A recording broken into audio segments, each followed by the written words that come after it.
Okay.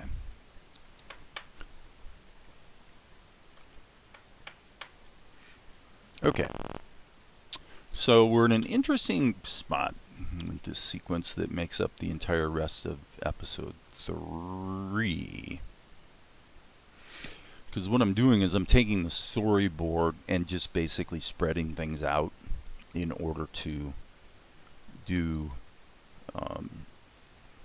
final animation. Some of the color, for example, like with the cabbage guy, was done in Krita, and then here we have a little bit of a new scenario in Blender. Here's the thinking at this point. I've said many times, and in practice I think this holds up to be the case, that if you have a more complex scene, you can get into a situation where you wind up with a punitive number of layers and or materials, such that an inordinately large percentage of your day goes into doing this. There is a point where you start to find, God, I'm spending all my time like scrolling through lists trying to find the color or the layer that I want. So you will not experience this until you get into a more complex project. But there does seem to be this sort of arbitrary but very real threshold you cross, a complexity threshold. They were always trying to hedge against a little bit. So I bring that up because I noticed we were starting to get there with this situation where we had all these colors for Tobias and for Vespar, but then we've got this guy. Of course, some of the colors are similar from one to the other, and you can reuse them, but that's actually dangerous. It's especially dangerous when you're working out a really big sequence that has multiple scenes baked into it, because if you reuse a given procedural material / color in 2 different places, and later you decide you want to tweak this and you forget that you reused it back over there, now all of a sudden you've broken the earlier work. This is a very real risk that can be avoided, but you got to be careful. So anyway, yesterday I thought, when I do all my work in Krita, it's very, very rare that I will color in the characters and then decide later to like select the color and then use it like a curves tool or whatever to modify the color. That's extremely rare. And the big reason why it's rare is in the vast majority of cases, I'm stealing the colors from a screen grab from earlier in the show. And that's what helps keep the colors consistent. Well, I bring that up because what that means is that in Krita, once I put colors on the character, usually I'm pretty committed to those colors. So the question I started asking myself yesterday is, how important really is having these procedural colors that, of course, I can change them after the fact and all my frames update, obviously, as I change that color? And the answer is, not very. It's not very important. It doesn't come up that often. So I thought, is there maybe a better way here in Blender that is closer to the way I've been doing it in Krita that keeps me from crossing that complexity threshold that I'm trying to avoid? And the answer was, I just created a nonsense material called vertex colors, and then what I did was I started putting the palette capability to use, which is kind of useful because this, of course, can be reused in other Blender files too. I mean, whatever. So what I did was I said, okay, if I'm going to commit to my colors, then why don't I create a palette for Tobias and just color him in? And the only downside is I can't decide later I want to change these colors. Now there is actually a way to do that if I really wanted to. But the general idea is you're just coloring them in and you don't have the ability to change the colors later. So, get your palette right. Well, that's easy because getting the palette right is a one-time event, whereas monitoring complex lists of elements that you're constantly having to navigate between, that's something that's going on all day, every day. So what's the bigger win? Well, the bigger win would be to do the hard work of saying, well, let's settle on a palette and stick to it, right? That type of thing. So anyway, that's what I did. I said, okay, let's give each of our characters a palette, and let's just use the palettes. And when it's time to color these guys in, I just switch to the palette and use these colors. And I may add or change some. It's wonderful that you can rearrange them and whatnot. If it was up to me, I probably would almost prefer that these guys can have names like these can, but not really a big deal. I actually thought maybe that was what this did when I moused over it. Now I don't even remember what it does. Oh, how you sort them. Yeah, obviously if you sorted them by hue, there you go. So, and this is probably not a bad idea. I was talking to Val about it yesterday, and like she's like, yeah, I mean, that seems like a sensible optimization. You probably want to have a standardized order, like the obvious one being that the first element in the list is always their skin. Okay, so anyway, that's that. That's what's going on. I got 2 concurrent viewers. Pretty typical. Please identify yourself. Identify yourself. Identify yourself. Okay, so these guys are all coming in here, and now we're dealing with Vespar. So Vespar, and actually, I was, I guess I need to make sure I'm on the fills layer. Yes, so this would be the lower garment, and this would be the hat. Okay, in this one, you really don't see the lower one, so this would be, what we would do is, I'm hitting shift, because obviously I could draw the shape using this, but since I'm in fill mode, I'm just going to go ahead and, oh, that's interesting. Okay, let me just think about this for a minute. Anytime something, basically what I've been experiencing lately is with Blender, anytime something goes wrong, like immediately in the moment, the instant something goes in a way that I didn't expect, I'm going to stop everything and check and see if there's something I missed or forgot. Okay, so one thing I'm going to do right now, just because this was weird to me that it covered up his skin. So what I'm going to do is turn off the Tobias skin material.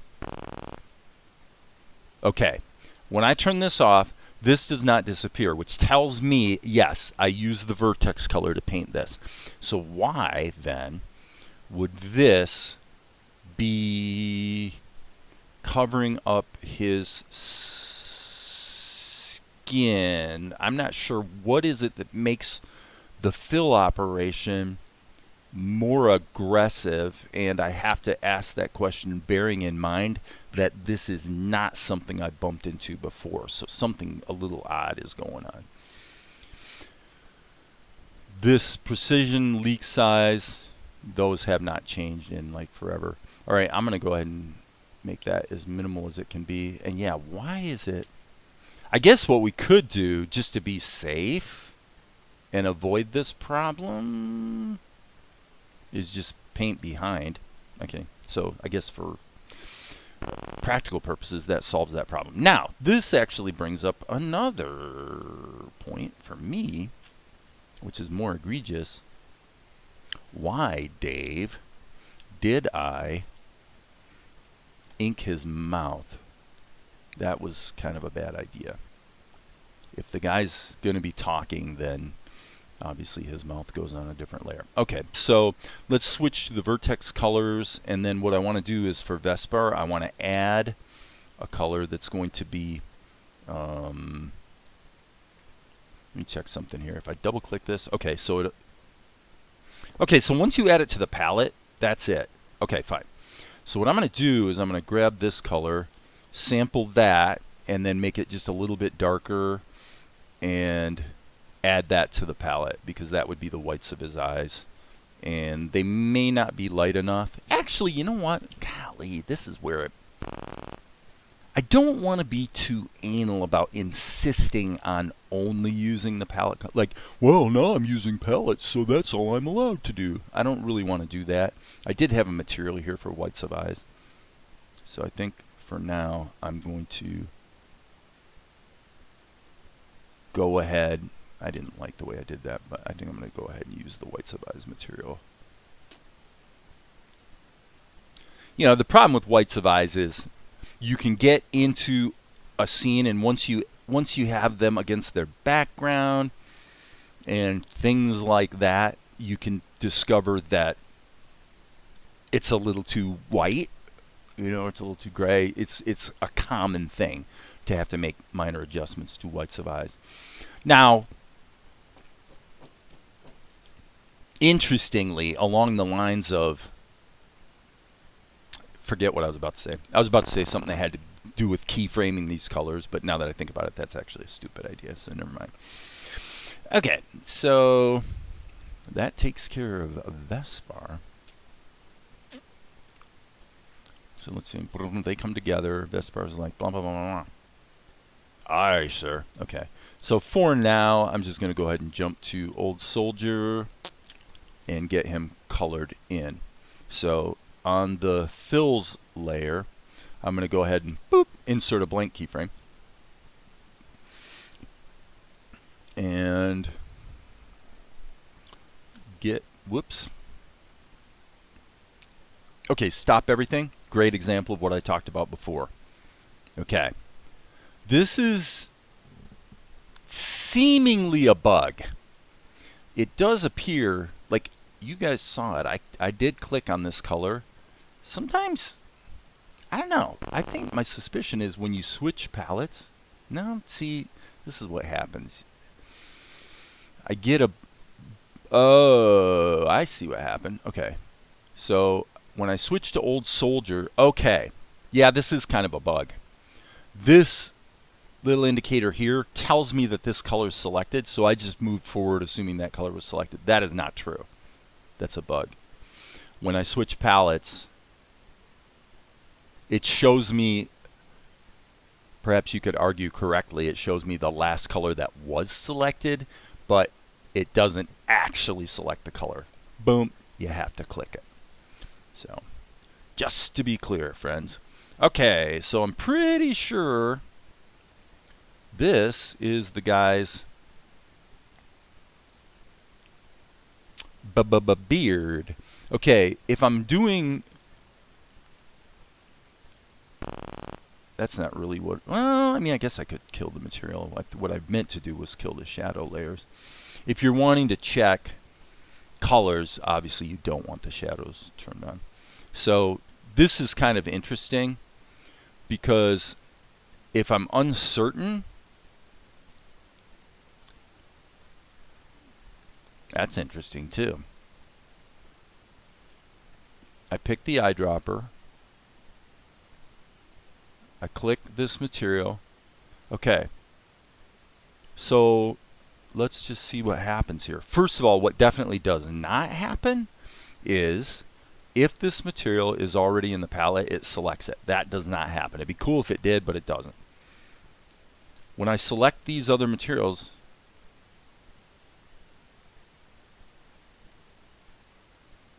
what is odd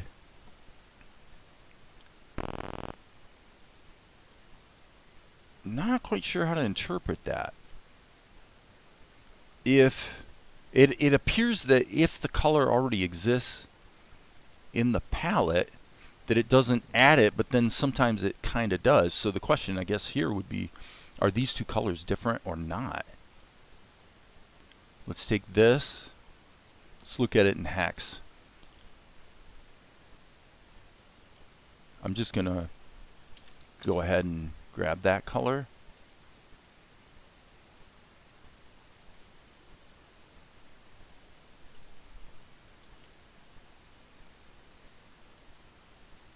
Are those actually different? That ends with a 5.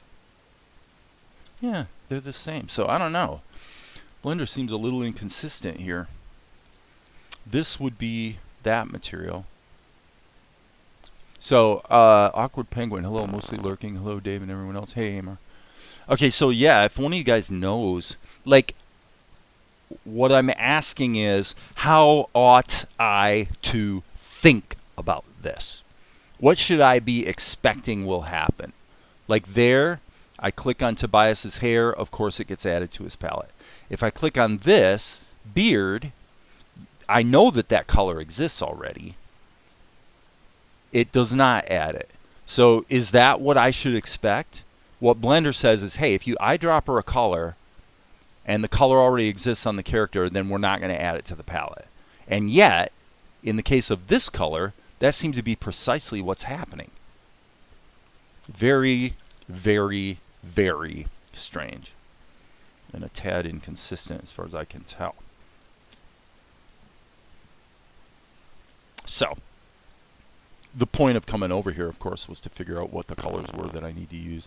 So this is going to be the challenge of this whole approach, is going to be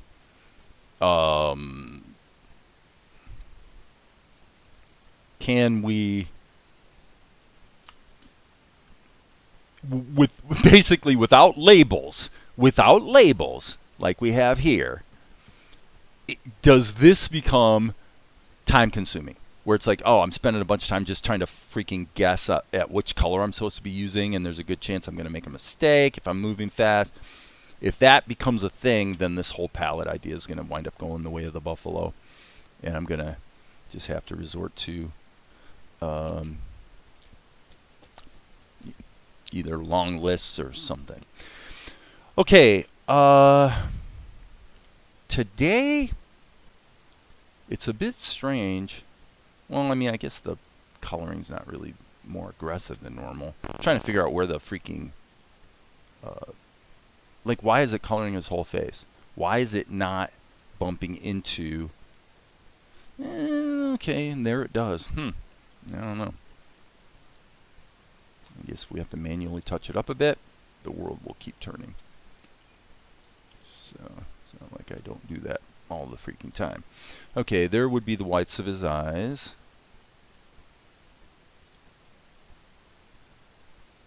This, of course, would be back to the hair color. Okay, don't like that. Okay, wait.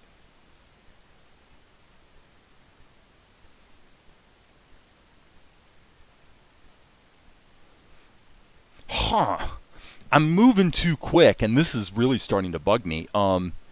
Where I'm clicking things, but that it is not updating. At least, did anybody else see that?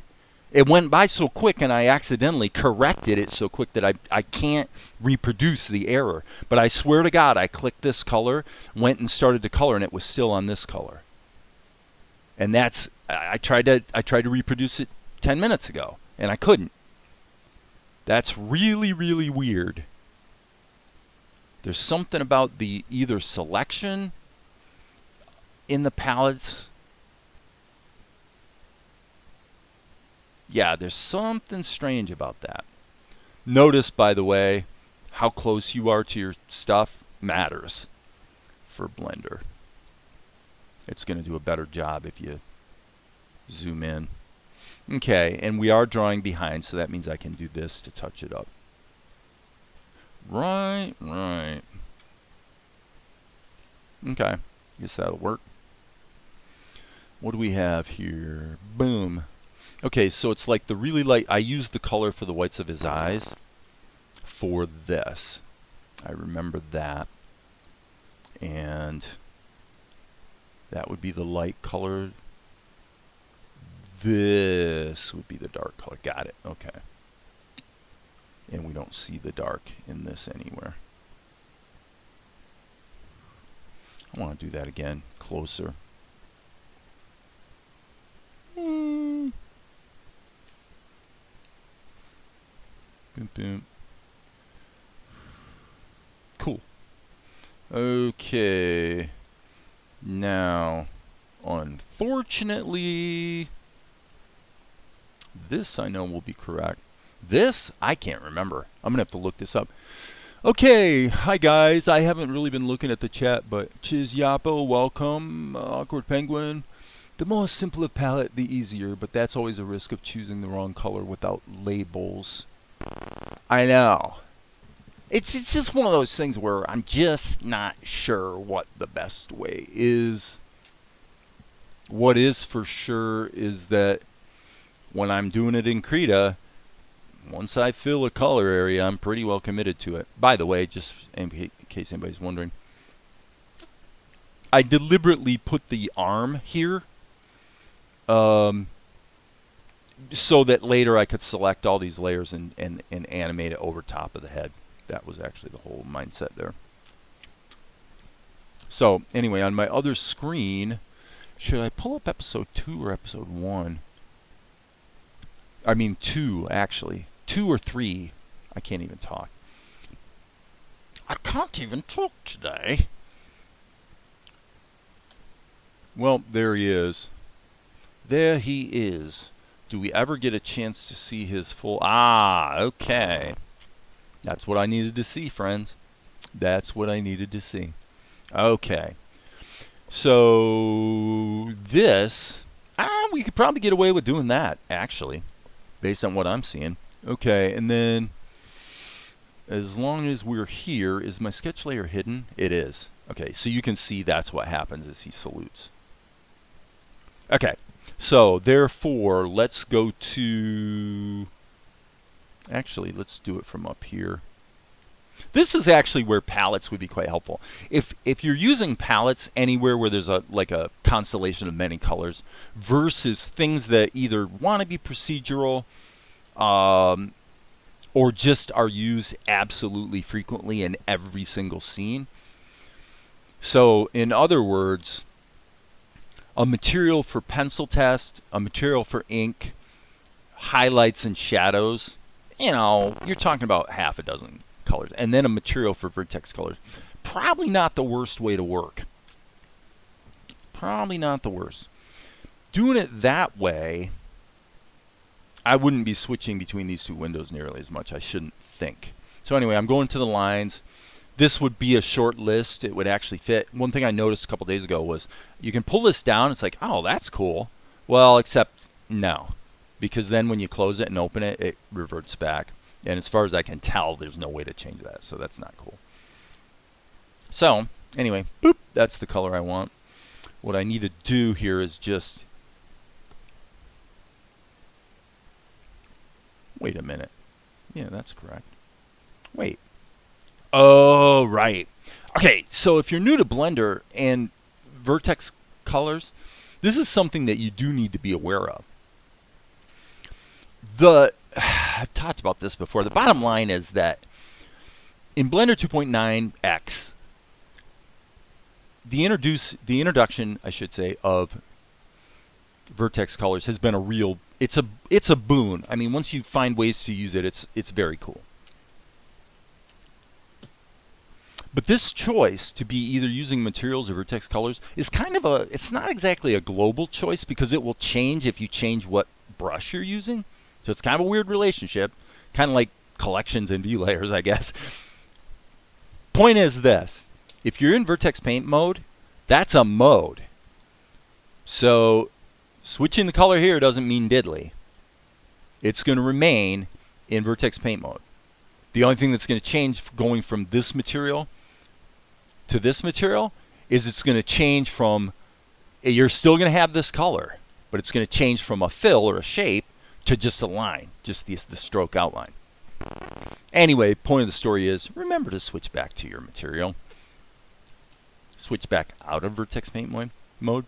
And I would put my ink lines in the category of materials that should be created as materials for the simple reason that sometimes, like when you're drawing your ink, you kind of want black ink lines just because they're easy to see.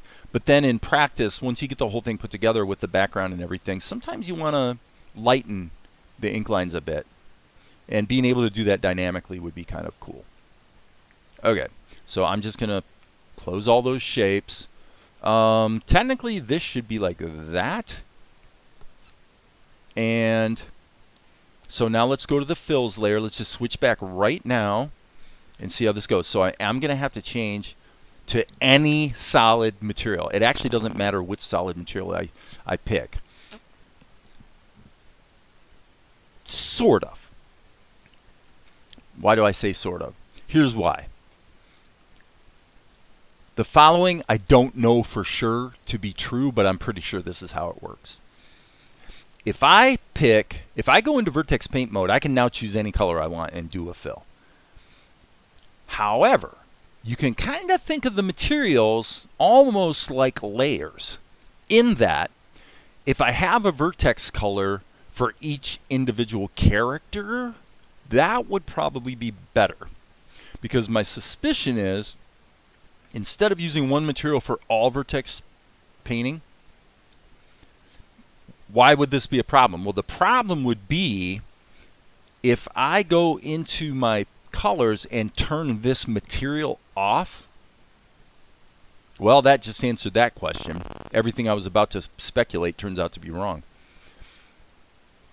Look at that. Okay, so this is an important distinction that we just learned that you need to be aware of. Once you go into vertex paint mode, it appears to me that you are effectively locking all these patches of color essentially to the layer, actually. Like, in other words, if you want to make a distinction, just in case, like on a shot like this, you needed to completely repaint Tobias, let's say.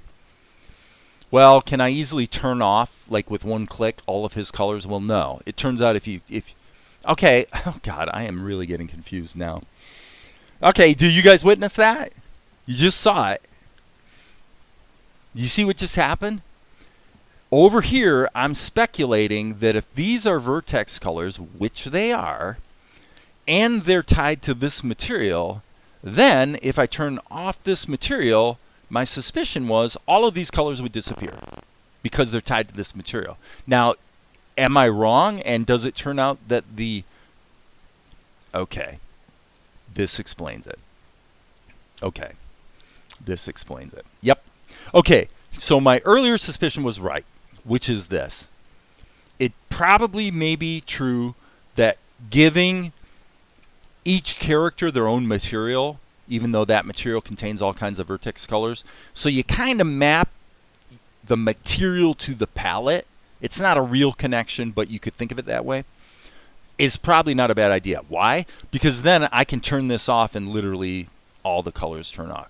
The colors that don't turn off, the reason I was confused a moment ago, is because I, like an idiot, these materials are not this material.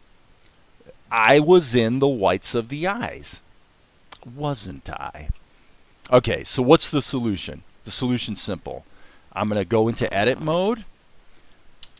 I'm going to select all, which of course only selects the fills because I have that layer isolated. And what I'm going to do is I'm going to assign these. This is going to be interesting. I'm going to assign these now to vertex colors. Now you tell me what's about to happen. Is it all going to turn black because it's going to map it to the material like I don't want to have happen?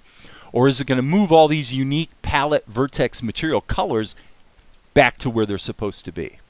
I have no idea. Oh well, we're about to find out. Oh, good. Okay. Now if we turn off vertex colors, look at that. Okay, so that really becomes kind of interesting, actually. Back in Blender 2.79, you almost had to work this way where you looked at materials as being almost another form of sub-layer, if you will. I don't know. I can't go back in history and recall exactly how that all worked, but I remember that kind of being a thing. It was tricky in Blender 2.79 because you only had one grease pencil object, but you could technically have two because one was tied to the well, I guess the object, and one was tied to the scene. So you technically got two. I believe you could only see one at a time, though. It was pretty wacky. Okay, so let's get back to work. So therefore, in the vertex colors space, I'm going to say let's go back into draw mode and into fill mode, and boom, we're going to switch. Don't forget, Dave. This is where, I have to constantly remind myself, be on the correct material and be in the correct mode. Otherwise, I'll do what I did earlier, which is accidentally put all the colors under whites of eyes. Just be aware these are the gotchas that are going to gotcha. Okay? Those will work. This would be probably kind of that material. Looks like to me, and it looks like this would be this. And this centerpiece would be that. Okay, cool. So this guy's done. Okay, and now we're going back to this. So for our purposes, do we want to repeat this? Yes. So we'll just duplicate this over to here. I'm just duplicating the keyframe of color from here to here. And turns out it won't work. Why the heck did I animate those guys? Let me see something here. Golly, why did I do that? It's almost like 1, 2, 3. Oh wait, there's that frame. I think I copied it from the wrong frame. I think I needed to copy it from the second to the last one. Boom, boom, boom, and boom. So if it's going to be any of them that's going to match, it would be this one, but it's probably still not going to match. Let's find out. Yep. No dice, baby. So we might as well insert a blank keyframe. And now we get to have some nice practice doing precisely what we were just talking about a moment ago.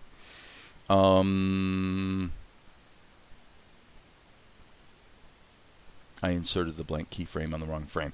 But you know what? That's actually good because it means I can just go forward one frame to reference the colors. So I want this light color. And we go back a frame. And boom, boom.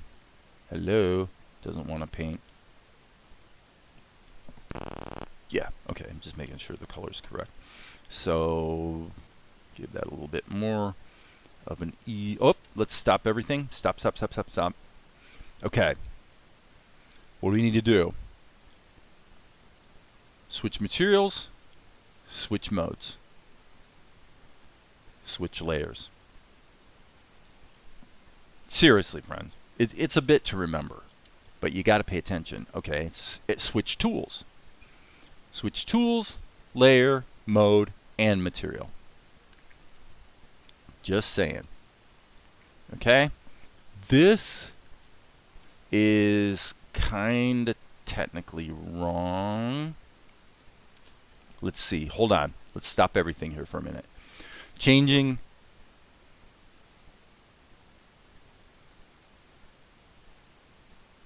this is a major pain. Changing this will be easy. So I'm going to change this. I mean, I've got a mistake in here in the costuming. Frankly, the mistake is this little spot right here. You know what? I'm going to ignore it.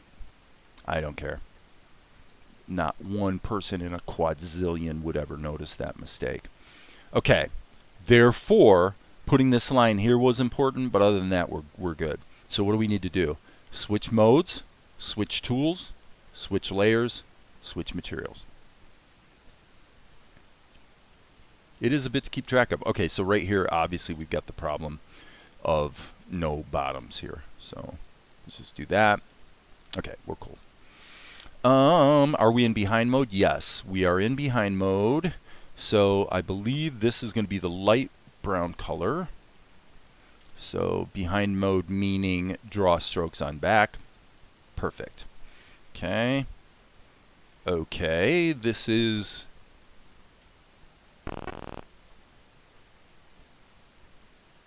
Wow, that is like... As I often do, I'll attribute it to a dyslexia moment. It's hard to ferret out what I'm seeing here.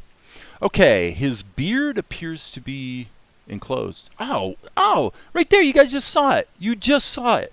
I finally captured it. Do you see what just happened? Look at that.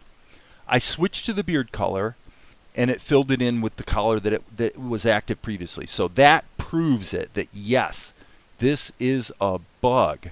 Wow. Well, all software has bugs, friends. That's better. Probably should do the whites of the eyes first, just because otherwise I'm going to have to fiddle with switching modes. Stop right there. Stop. You see what just happened? Look at that. Whites of the eyes, wrong color. Okay. Okay, so anyway, all of which is to say, pay close attention and make sure when you switch colors with vertex painting that it actually switches colors. Because I have absolutely proven today that it often does not. And that's not cool, but it's not the end of the world either. It's not the end of the world. Ready? Okay, stop. I'm going to try to shrink this down to like the minimum and see if it does the trick. Poof. Okay. Cool. So now we can just do our little loop-de-loop thing, and that little spot there is not going to matter. Okay, what about the shading? Yeah, okay. Figured it would be this. And this would be the light color. And the soldier is, whoopsie, I forgot about this. Boom. Okay, soldier's done. We're going to have to add shadows, obviously. Oh, yeah, and this should be the same color as whites of the eyes. All right, so now, since we're determined that this methodology is going to work, let's switch to Tobias. So Tobias's hair is somewhat inexplicably on the blue side. Don't know if you noticed that. Oops. Okay, so let's just block these. Whoops.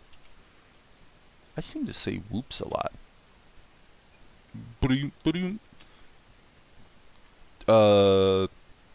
Okay, so he needs a new material for the whites of his eye. Well, no, strike that. Let me hit Z and see if that undoes it.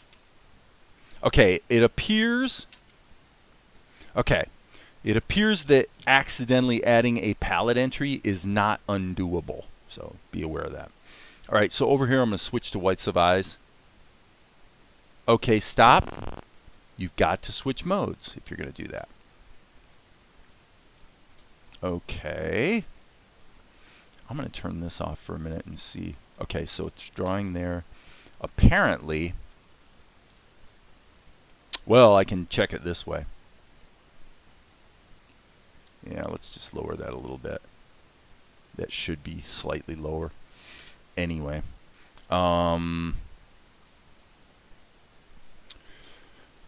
Downside is I didn't actually fill it in very cleanly. So, back to draw mode. Okay, we're good. And I guess we want to do the switch modes. Cool. I'm getting in the groove.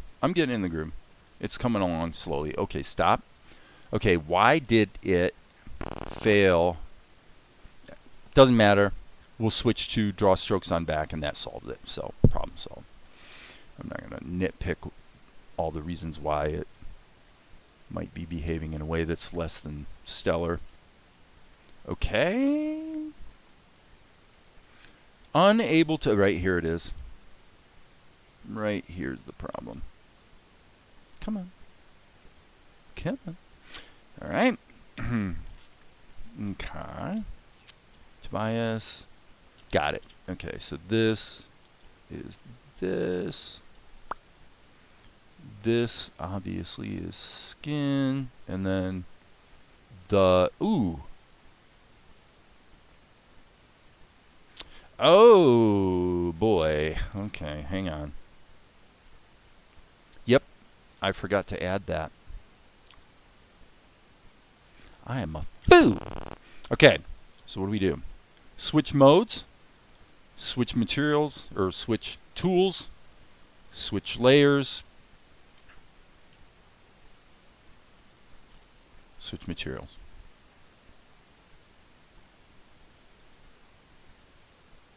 Just little niggly details on the costuming that I had addressed back here and forgot to address here. So, okay. Switch back to vertex paint mode, fill mode, the fill layer, and the vertex colors. Okay, and I believe, yes. Okay, so it's this material. And are those the same color? I believe that was this, and then this is the brown. Cool. Tobias is done. All right, so now we need to switch palettes to Vespar. Vespar, will it fill? It did. I'm kind of impressed, actually. Fill. This is obvious. Well, actually, I was going to say it's not going to fill, but I guess it is. And shadow color. Technically problematic. Let's fix it. I hate to do it. I wish that I had a good mechanism for doing all four of those steps. Like, boom, click one thing, and all of that gets done. Click, click, click, click. all in one swoop. It's doable. I guarantee it's doable. What did I do color-wise here? So there's 3 tones, but here there's only 2. 1, 2, 3. Okay. What do we do? Well, let's switch to the eyedropper and see what we've got. Yep, that's the answer right there. Yep, this is the middle color. Light, middle, dark. Okay, got it. Okay, so go back one step. And this needs to be the dark color. So switch to this. We're already in the correct mode, but we do need to not be in the mode of drawing behind because we need to be able to fill that in over top. Hello? Yeah. See, right there, Blender did the same thing again. I switched to this color and it didn't actually switch. A little annoying. But again, not the end of the world. Okay, so let's take this, kill it. And do we want to go ahead and add shadows? Make these kind of sort of in a more finished state? I have to say, I think not. Okay, so the main thing here, let me just think about this for a minute. Okay, the main thing we have going on here is that in the background, probably should turn on the sketch layer. These could be turned on too. Oh, it looks like I already did the shadows. Okay, so when these guys approach, the background, we do have this bit going on in the background. And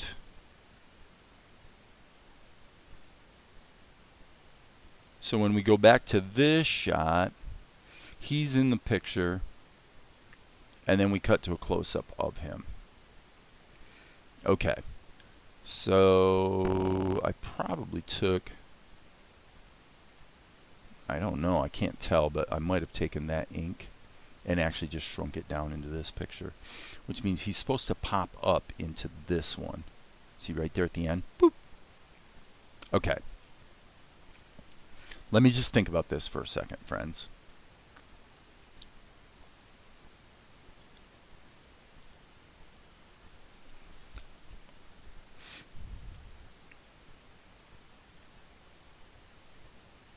Okay. The basic tug of war that comes up frequently has to do with whether we're going to operate with layers in terms of their function, fills, lines, shadows, versus based on what they're representing in the animation. That makes this situation slightly more complicated, because what I really need to do is add a background layer as a placeholder for a background painting so that I can correctly mask this guy. So that's probably okay. So let's do that. We'll call this BKGD placeholder. Okay, and then here's basically what's going to happen. And I'll start with what could arguably be considered a reasonable approach to painting it. I want to use regular materials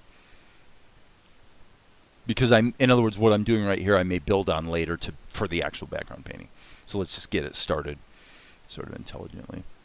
So we've got the right tool, we've got the right mode, we've got the right layer, and we've got the right material. Boom, there we go. Okay, so what we're going to do is we're going to put this in. Just put in this hole. Okay, and then what we're going to do is draw a big shape out here. Yep, pretty obnoxious. Why? Well, I'm just going to, I think just to be safe here, I'm going to go to the vertex colors mode and go to the standard palette and just fill this in with a color that's maybe not totally ridiculous. So let's try that one. Okay? Now, this is important. We need to turn off everything else. Okay? If you don't understand what's going on, okay, this is annoying. That's annoying. How do you, okay, come on, Blender, really? You be nice to me today. Not only are you failing to switch to the color that I selected, but also every time I paint today, it seems like a palpable difference compared to other days.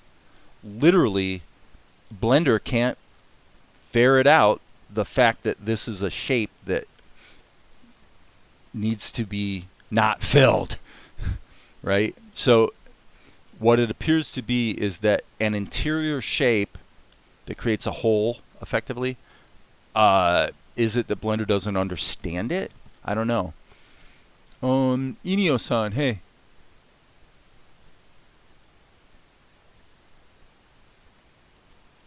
Okay, so Amar's filling in some stuff about vertex painting that's probably pretty helpful. Inio-san, what do you think of Win 11 and privacy issues it has in the small trend to switch to Linux?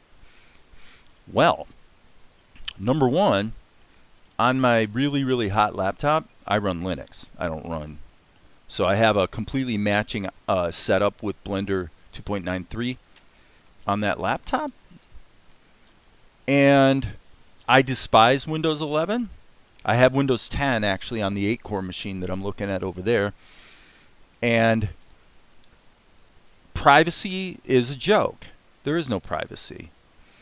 Microsoft is going to turn your machine off and reboot it whenever they fucking want to. And of course, after one of these wonderful updates that are just so amazing, not only are they going to when I turn the computer back on, not only is Microsoft Edge going to be, I'm going to get a wonderful announcement. I should be so excited. I should go, I should be having orgasms over how wonderful it is that they've updated Edge. So Edge is the latest browser, and they load it up, and of course it remembers all your tabs if you were using Edge before, which I don't use Edge. What does it not do, one might ask? What does it not do? Well, what it doesn't do is relaunch Brave, which is my preferred browser. And so I have to manually relaunch Brave. Fortunately, I know the hotkey, Control-Shift, what is it? Control-Shift-T will restore your previous tabs that you had open. It still won't work. This is freaking annoying. But okay, so I'm going to do it this way. Okay, Blender, you're just not smart enough to do this today. And so I am actually going to do something else. I'm going to go to my materials. I'm going to go to my charcoal ink. I'm going to hide all the others. Okay. I'm going to go into edit mode. I'm going to hit A. And there's literally no reason for any of those lines to be in there because Blender's not respecting them for the purpose of doing the fill operations anyway. Okay. Vertex colors. Okay, so now the question I have is, did Blender just do... No, it didn't. I was going to say, did it do the thing you wouldn't want it to do? No, I forgot to do this. I need to show all. Okay, cool.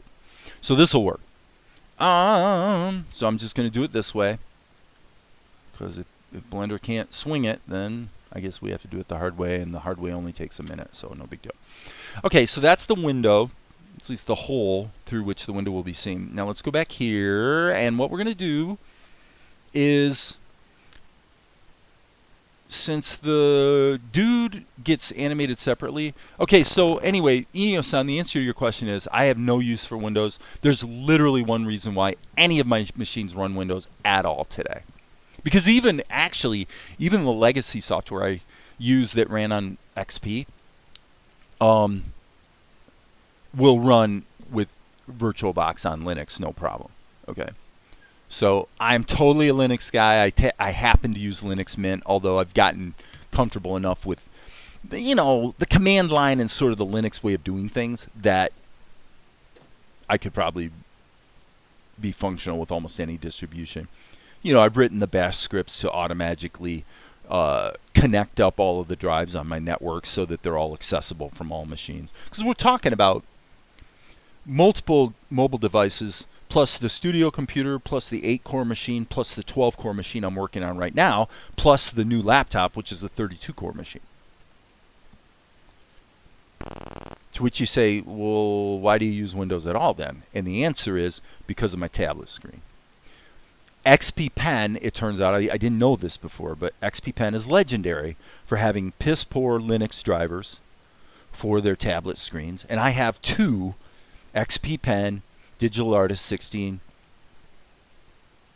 tablet screens. They're great. They work fine under Windows. I use them both. On both machines, I'm using them under Windows 8 because Windows 8.1 is what runs here on the 12-core, and it's what runs in the studio, which is where I run my local web server, and basically business-related stuff happens over there. So, yeah, the short answer is I despise it. I have no use for it. Everything about Windows is intrusive as hell, and everything about AI is grossly overstated in terms of its value and utility. 100% I will stand by that assessment. Yes, there are niche arenas, niche domains, where the AI is pretty impressive on the one hand, and Windows is actually probably the right choice. In fact, I have one of those situations.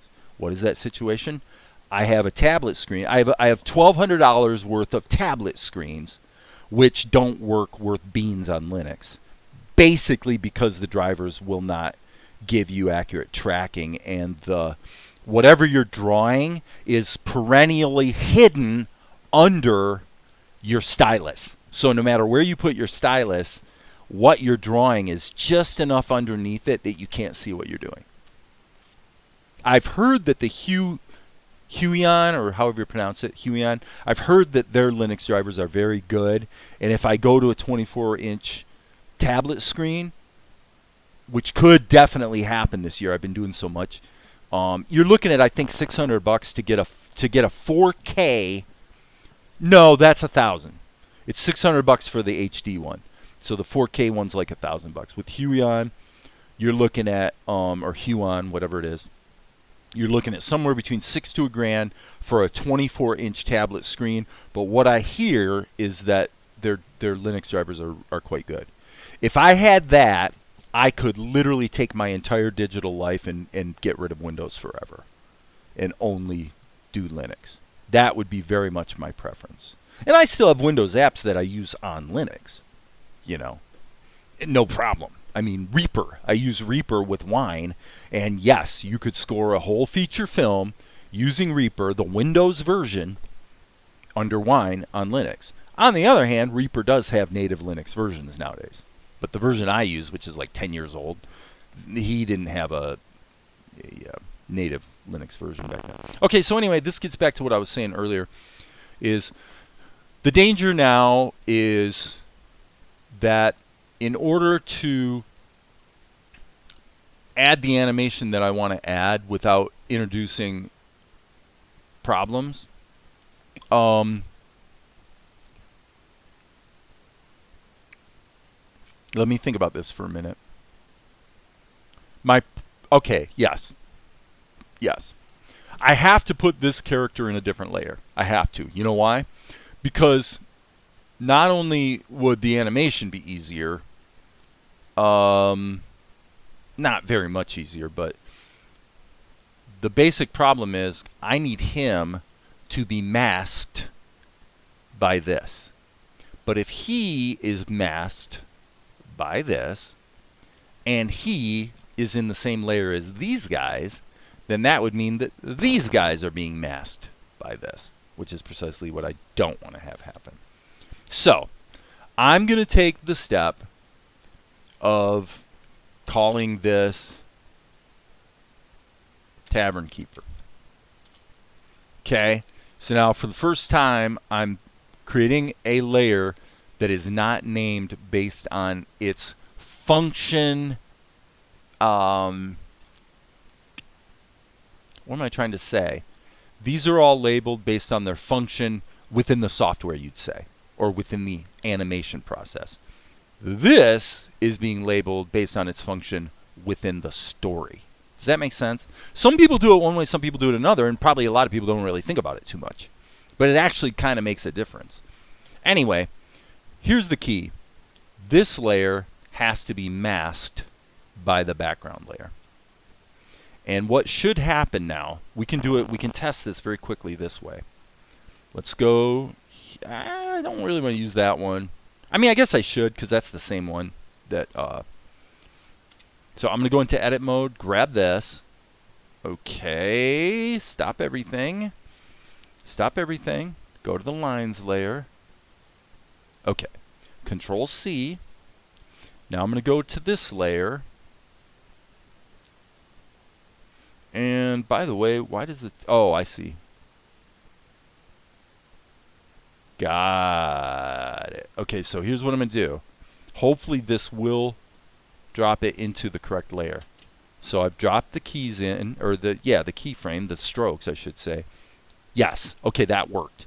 Okay, so now I have two choices, actually. I can color him in and parent him to something like an empty or something and just animate him that way, or I can bake in the animation with by moving him, right?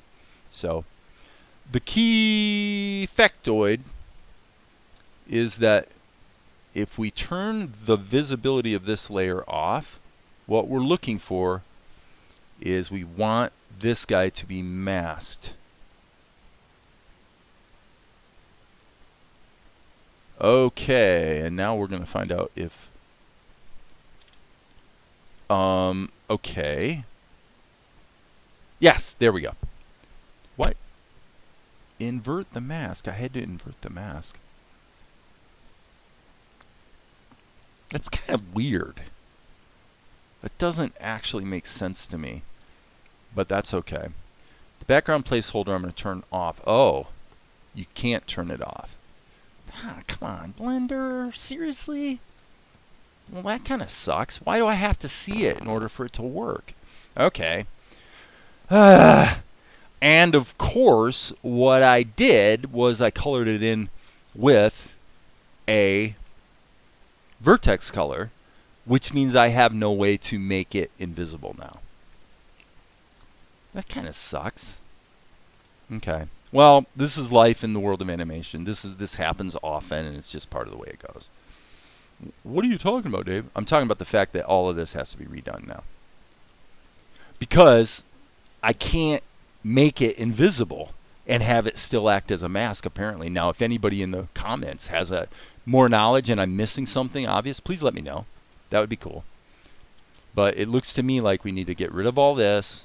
Just start getting rid of it wholesale. Actually, we should be able to just select all and get rid of it. Okay. So background placeholder, as far as I can tell, what I'm going to have to do here is create a new material. And obviously I could use one of the other materials, but it'd probably be smarter just to keep everything separate and clean. So I'm just going to create a material that's kind of like a woodish, rockish sort of color. And we'll call this mask material, actually. Okay. And then what we're going to do is go into draw mode. And as I said, Blender doesn't seem to be bright enough. Stop everything. Stop. Stop. Stop. I told you guys the other day I'll do this sometimes. Stop. The reason I'm so emphatic is because the things that I'm stopping for are things that need to become habits, and they're not yet. So I have to very much interrupt myself and correct this completely right now. Do you see what the problem is? We're still in vertex paint mode. That cannot be. Okay, back to work. So now we have to do it this way, which is obviously dorky as can be, but it will work. Okay. That, I believe, will do the trick. So now the tavern keeper should be masked by this. And so I'm going to go to the tavern keeper layer and select all of his, well, I'll go into edit mode and select all of his. And now I'm going to hit the G key and move him halfway down. Switch back to draw mode, and as you can see, it worked correctly. That's good. That's what we wanted. Okay, so for that reason, what we're going to do is just pop this up here so it's easy to see and get this guy colored in. What I'm going to do, just as an abundance of caution, you might say, is I'm going to take, okay, Tavern Keeper. We want to use the charcoal ink color. Go into draw mode. And again, we're in material mode as well. So all I'm going to do is just add a little bit of detail to this guy so that if we wind up, that's no good.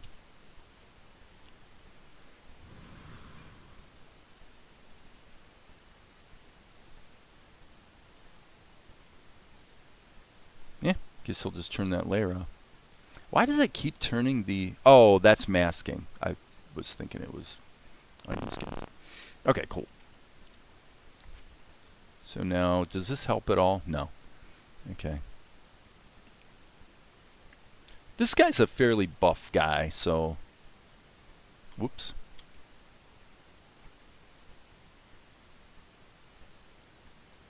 Right. Nope.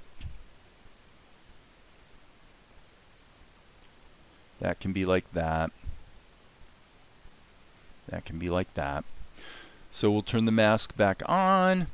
And the point, by the way, earlier about this was that, at least for visual purposes,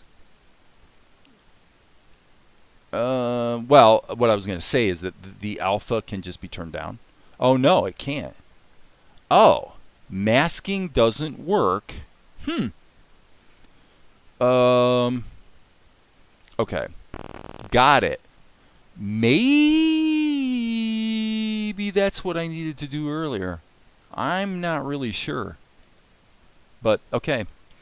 So, using holdout, let's just make sure this is actually going to work. All. Let's just shrink him back down, and it does indeed look like he's... If you look closely at these black lines, see that? So that's cool. That's what we wanted. Good deal. All right. So now what we'll do is we'll get him colored in. So we'll switch back to vertex color mode. Draw, fill, vertex colors, and Tavern Keeper. So what we're doing is we're going to get him colored in. We'll just turn the material off for now. And then we'll animate him, and then we'll be able to rock and roll. Okay, so what do we have here? We've got the palette for the... It's just a standard palette, so I'm going to create a new palette and call this Tavern Keeper. And golly, pick a color. We haven't really seen the Tavern Keeper before now. As I recall, something like that, I think, might be a good hair color. Let's find out. We need to be in this mode. Draw strokes on back. So that, because we're layering everything up in the same layer. Okay, so let's keep in mind. All right, so I'm going to take this. Actually, I want to get a little bit more flesh tone in there. Lighten this up, and then let's tweak the saturation. Bring the saturation back a bit. And hue-wise, do we want to push him slightly in the yellow direction? Maybe slightly. Okay, let's play with value a bit. I mean, looks pretty good, I'd say. All right, let's run with that. Okay, so now what we can do is just go like this, because we are in draw strokes on back mode. And back here, by the way, we need to add that to his palette, don't we? Okay, so let's go to the hair color, but let's darken it a bit. Add that to the palette. There's that. Okay. Skin color. Yep. Yep. Why did that do that, I wonder? Not sure about that one. Okay, and then what color do we want to make his charcoal ink? Actually, I need to...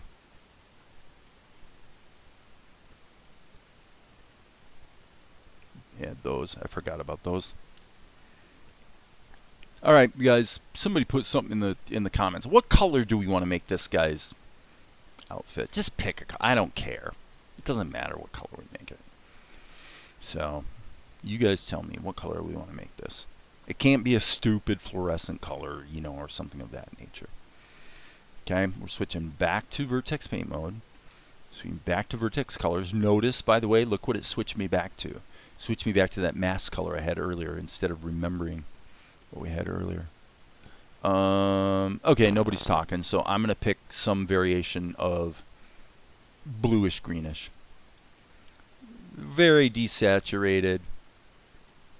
Something like that. Let's just rock and roll with it. Boom, boom. Oh, Blender, you are naughty. Look at you. You piece of blankety blank. That is not cool what you're doing there. Okay, so the rule would appear to be this. If you are ever working with palettes in Blender, and I definitely don't like that color, you want to, you add a color, immediately add it to the palette. I would say is a good rule. Otherwise, you're going to regret it. Okay, we'll go with that. That's fine. That's fine. Turn that back on. Okay, so now this guy, this is where it gets a little bit tricky, doesn't it? Oh my goodness, I didn't think about this before. See, this is where working the Blender way does start to become a bit tricky. What are you talking about, Dave? Well,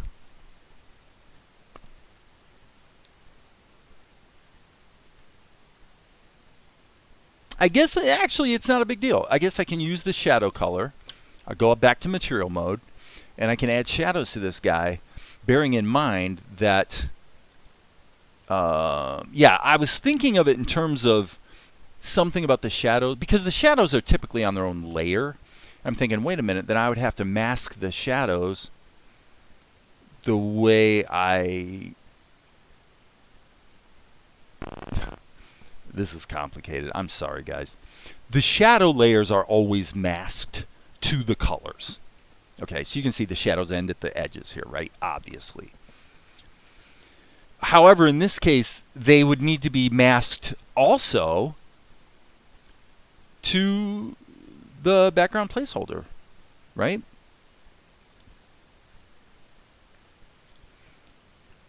The solution is we use the material, the shadow material, but we keep it all in the same layer.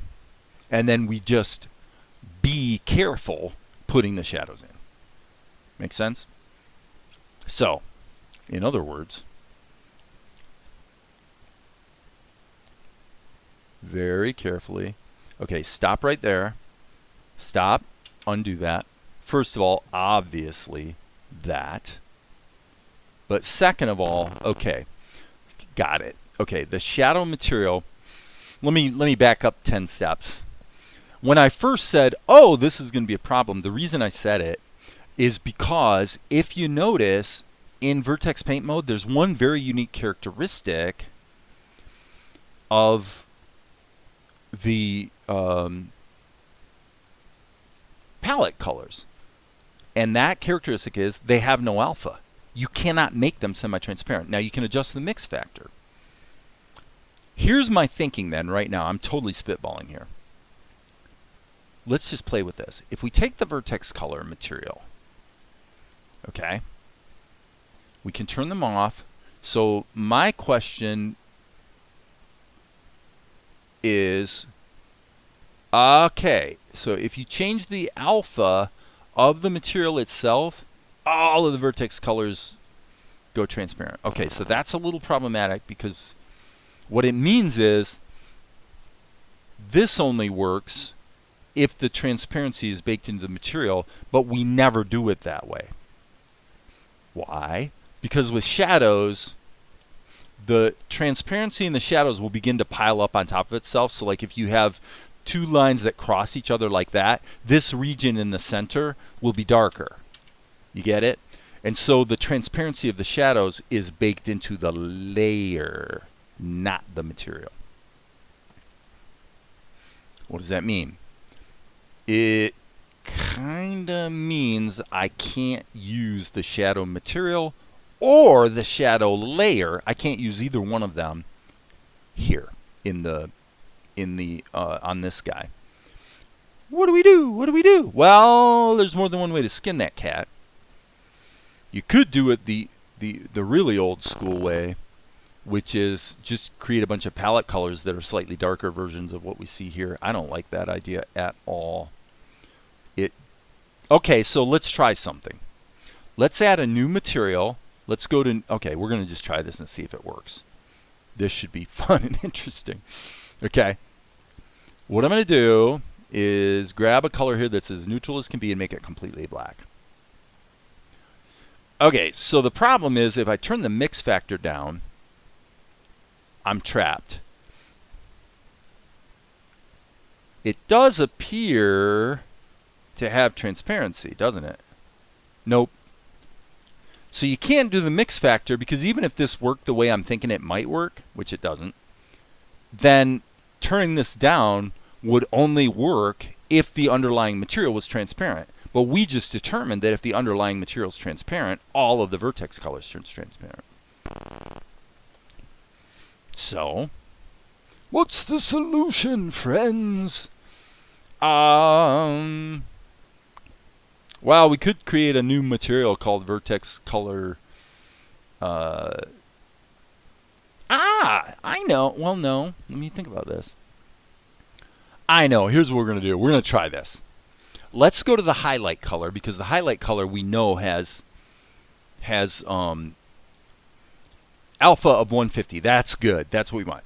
Okay, so here's the solution. Let's go to the highlight color or the highlight material, which is only 15% opaque, but we stay in this mode with black. I'll bet you this is going to be 15% transparent shadow now for me. Look at that. That's what we're talking about. Now, are these dark enough? Not really. This is what I said earlier, is if you add multiple levels of it, it piles up on top of itself. So, it's all good. I mean, all these things are just things you sort of bump into and have to figure out along the way. Okay, so now if the highlight material, by the way, isn't used much in this whole sequence that we're working on right now, let me show you what we could do that might be... I don't remember ever using the highlight material. So we could actually just do this, right? We could just do a little tweak on this to make it a little bit darker. So let's do that. Let's split the difference and call it 0.2. So we've only raised it a little bit. But now this is cool because we've got all of these shadows baked into the character. Got a little problem right there that I just introduced accidentally. Okay, that'll probably work. I think that's probably okay. But boy, it's interesting, man. Every single day I've been bumping into new things that I have to sort of figure out. And sometimes it's a pain in the rumpurilius and sometimes it's not. Okay, so let's go back to layers, Tavern Keeper, and we will turn the mask material, switch it from holdout. For now, I want to be able to see it. Okay, So now what we got to do is think about this. We got this guy, and, well, this might be one way that you guys want to weigh in here. I got two ways I could do this.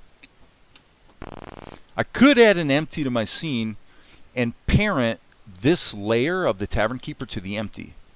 Or I could just do it the hard way, which is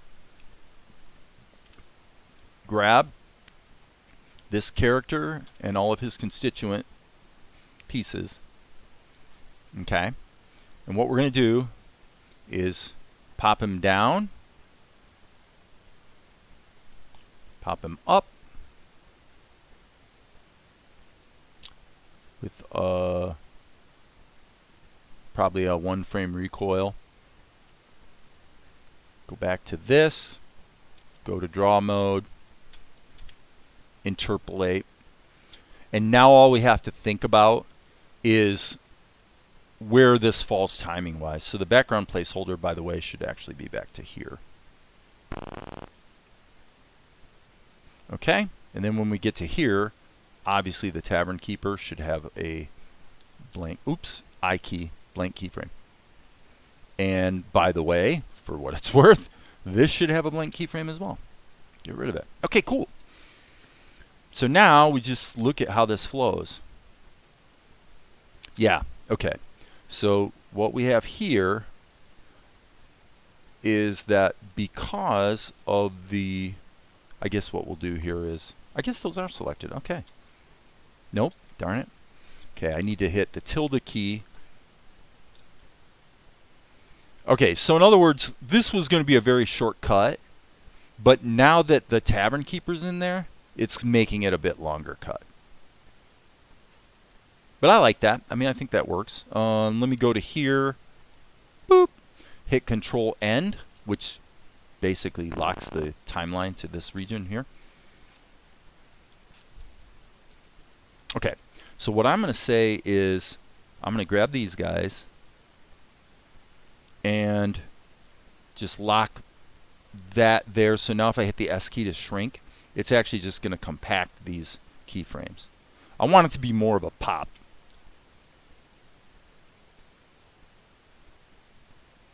Honestly, I think let's just get rid of this one and this one and pop that to there. I suspect that's going to look best. Yeah. So now those guys meet, and then you have, I don't know, about a third of a second before he pops in, which will kind of grab your attention, so that's good. Okay, cool.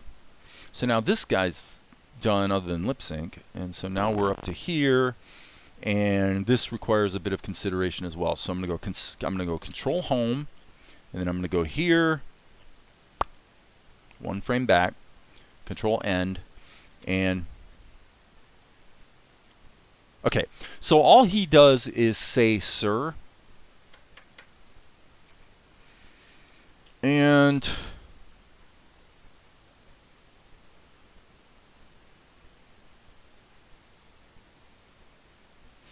my suspicion is that this is going to be ill-timed.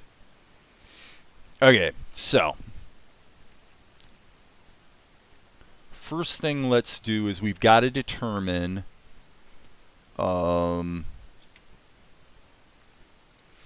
we've got to make sure these are all on top. Okay, so stroke, arrange.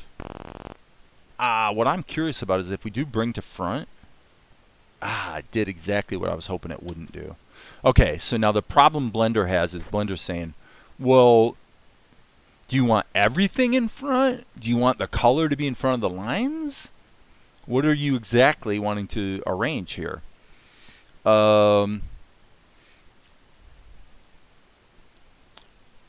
my sense would be that the thing to do, this is definitely some niggly detail, friends. But what I'm going to do is I'm going to put this, and by the way, I need to learn these hotkeys. Arrange, I believe it's just page up. Yeah, page up. Okay, so if we hit page up a quadzillion times,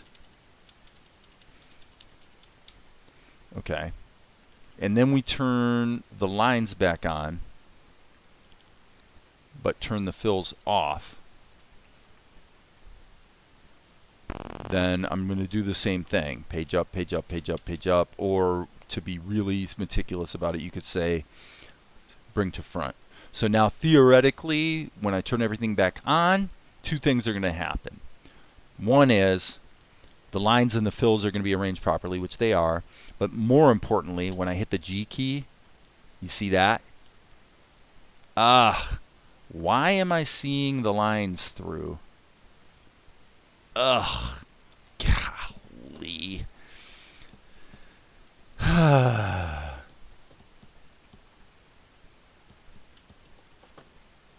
Not trying to be overly dramatic here, but I will tell you, this is the I'm getting into, once you get past ink and paint, I'm going to say, once you get past the fluid, creative flow of the pencil test and ink and paint, the type of thing you're seeing right here, these kinds of things come up like over and over and over again. Everything winds up being a bit of a compromise or a new problem you have to solve.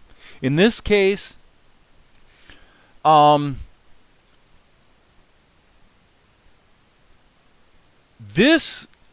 so what we could do, I hate to do this in a way, but utility character stuff, I have no idea what else to call it. Okay? And if we move these into this layer, it appears back here, well, if this keyframe was back here, you wouldn't see it because it'd be covered up by the mask. But because the mask is turned off, you can see it. So that's good. Okay, that means that we can put this on top. Ugh, this is kludgy.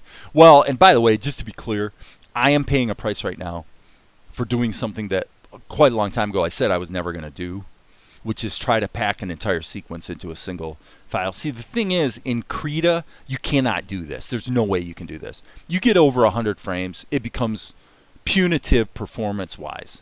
It becomes basically impossible because of performance issues. In Blender, there's no performance issues. However, you wind up with stuff like this where all these sequences prior, everything's sort of clean and there's not much to it. And now what we're finding is we're having to add these little utility layers to just sort of fix stuff, that type of thing. Okay, so I'm going to go here, and well, I'm going to go here, I'm sorry. This is holdout, that's correct. How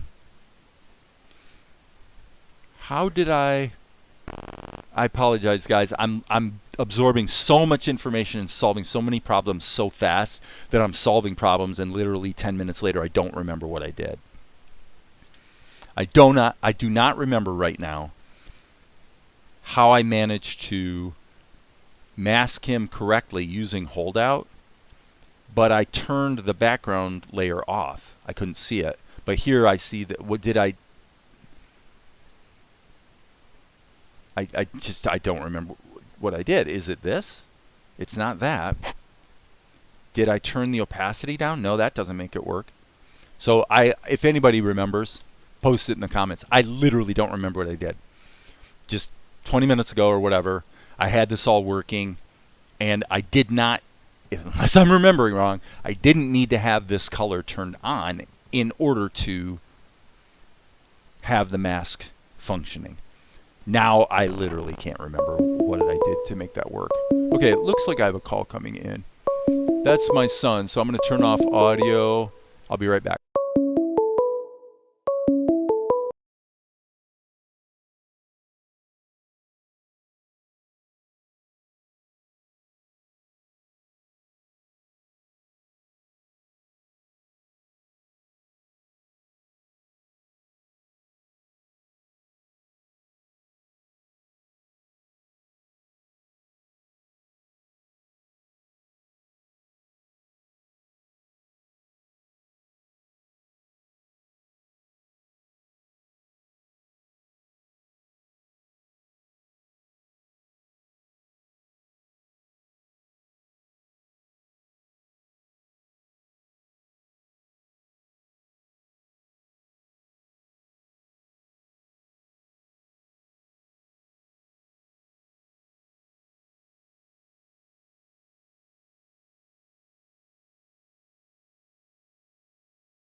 Okay, guys, I'm back. I was talking to my son on the phone, and honestly, I'm not making super good progress here, and I got 18 billion things starting to tug at me. So, with that, I am going to end the stream, and as you guys know, there will be more later.